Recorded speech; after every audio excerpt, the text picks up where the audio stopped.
Being the lucky boy that I am, I was given a copy of Darts Up for the Wii U, which is basically a port of a 3DS game which scored averagely and was considered okay. Annoyingly for me, almost all of the gameplay is on the gamepad, so all of this footage was filmed with a webcam attached to my neck, so I apologise for the 720p for the off-screen play. So here I take Classic Mode. You're met with a selection of 16 disembodied heads to choose to represent yourself with. There was no man with beard, so I generally opted for Black Lady with purple hair. The way the game works is that you pull back on the left thumbstick, and when you release it, you let loose your dart. You aim by moving the Wii U gamepad, which uses whatever position you're holding it in when you're prompted to throw as the midpoint. It was, I think, literally the first game we played, when my friend noticed that the moment you're given control, the game centers you onto the bullseye, which you may be aware is the second highest scoring spot. So here I'm basically illustrating that if you want, you can just wangle the stick rapidly, and as long as you move it slightly as to not hit your own dart, then you will become a darts master.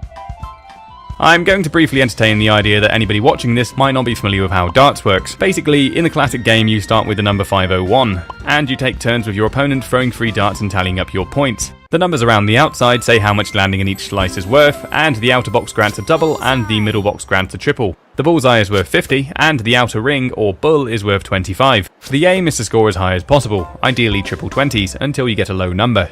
You continue to throw darts until you get to 0. There is typically a catch that you have to end on a double.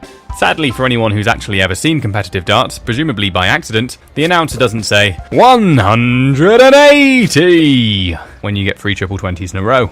So that's darts. The classic mode of the game isn't that.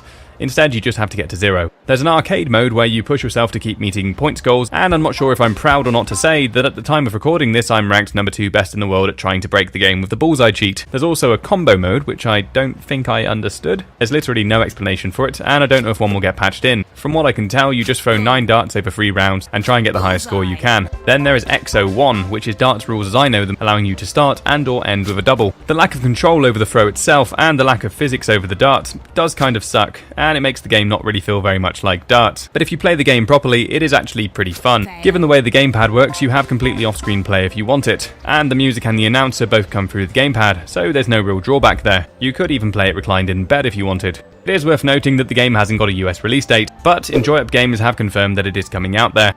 That's really all there is to say. As to how much I enjoyed it, it's pretty good. It's basically to darts what Wii Sports bowling was to bowling. Whilst you don't get the excitement of actual darts physics, you can make the game play as it should simply by not exploiting it and trying to hold the gamepad at arm's length. The fact that the screen starts at bullseye needs to be patched out for the leaderboards to be meaningful, and even then some sick bastard with a bit of blue tack in the middle of the screen will probably break it. One thing that's kind of neat is that you can see your friend's score for the arcade mode, though I think in reality that will affect very few people. Also, I couldn't see how to use my Mii, but then again I can't say that they definitely won't patch this in, as apparently you could do that on the 3DS version. I can't for the life of me find a price, but it was around £3 for the 3DS, which due to regional pricing would probably be about $3 or €15. Hopefully they don't try to charge more than they did for the 3DS version. If it's just a few quid or euros or whatever, as I'm assuming it will be, and you want some darts fun, then it's not horrible. Just know that it isn't a simulator. It's a light-hearted game akin to something you'd find on a mobile phone, and I wouldn't be surprised if it provides some thankful parents with something to plonk their child in front of to keep them quiet, if they price it right.